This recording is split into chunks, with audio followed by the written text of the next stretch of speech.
මිනිසා සුවඳයි මලසේ නුවණින් එළියයි හිරුසේ පරවි වැටිලා ඒ හිරු මලමේ දෙරනේ මිනිසා සුවඳයි මලසේ නුවණින් එළියයි හිරුසේ පරවි වැටිලා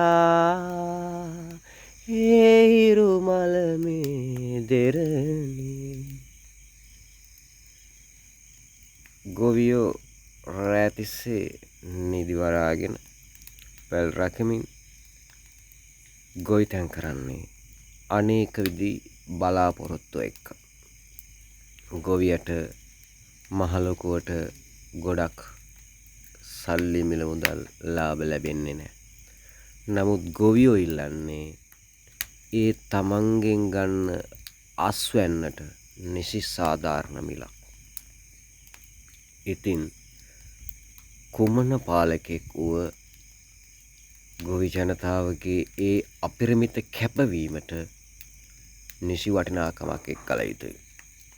ගොවියා මාස 3.5 තිස්සේ අනේක විද දුක් දෝමනස් විඳමින් ඒ ගත කරන එක දිනයකට මුදල් වශයෙන් ගණනය කළොත් කවදාවත් ඒ අස්වැන්නට ඒ ගොවියාගේ ශ්‍රමයට මිලක් කරන්න බෑ. මාසේ පඩියට මිලක් කරන්න බෑ. ඒ මාසේ පඩිය ගත්තොත් ගොවියාට ගොවිතැනෙහි අස්වැන්නට වඩා මුදලක් ලැබෙන්න ඕන. ඒත් කවදාවත් ගොවියා තරම් විශාල අස්වැන්නක් සුවිශාල ලාභයක් බලාපොරොත්තු වෙන්නේ නැහැ. තමන්ගේ අස්වැන්න නෙලා ගන්නට යන වියදමත් පියවා ණයතුරුසුත් පියවා කෑමට වී ටිකක් ළඟ තබා ගැනීමට තමයි ගොවියා බලාපොරොත්තු වෙන්නේ. ඉතින් ගොවියාගේ වී මිල පොහොර මිල පිළිබඳ කතා කරනකොට කොළඹ ඉඳන් දුර ඈත ඉඳන් ඔබට කමෙන්ට් එකක් කරන්න පුළුවන්. මොන රජයක් පැමිණියත් ගොවියාට දුකක් ඇති වෙන විට ඒ රජය විවේචනය කිරීමත් ගොවියාගේ සිරිත. ඒ රජයකට තියෙන තරහකට නොවේයි ගොවි ජනතාවගේ දුක තමයි ඒ වචන වලින් කඳුළු වලින් පවසන්නේ. ඒක නිසා දුර ඈත මිනිසුන් කමෙන්ට් එකක් කරන්නට කලින් ගොවියා විඳින දුක හොඳින් අවබෝධ කරගන්න ඕන. ගිනි දැල් වලින් නැගෙන ඒ ගින්දර නිවන්න පුළුවන් සිසිල් ජලයකට. ගොවියාගේ විඳින දුක අවබෝධ කරගන්න පුළුවන් සිසිල් වූ තෙත් වූ හදවත් වලට.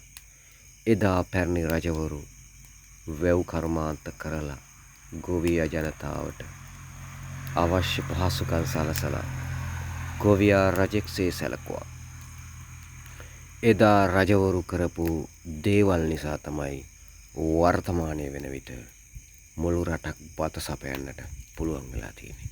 එදා රජු අද වර්තමානයේ ආණ්ඩුක්‍රම ව්‍යවස්ථාව තුළින් ජනාධිපති හෝ අග්‍රාමාත්‍ය කියන තනතුරු වලට පත් වෙලා තියෙනවා.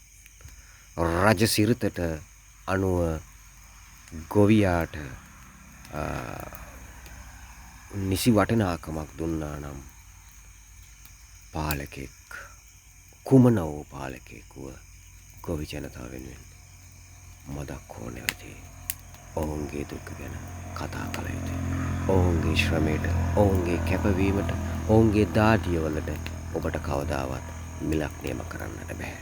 ඒක නිසා ගොවියා රටක ජීවනාලී බව පත් වෙන බවත් ඔබ දුර ඈත ඉඳන් ගොවිතැන නොකර කමෙන්ට් කරමින් ගොවියාට අසෝබන ලෙස දොස් නැගීමත් නොකලන ඉන්නවා නම් ගොඩක් හොඳයි. ඔබ සියලු දෙනාටම බුදු සරණයි. සියලුම දෙවියන්ගේ පිහිටයි ජේසු පිහිටයි. ජය වේවා.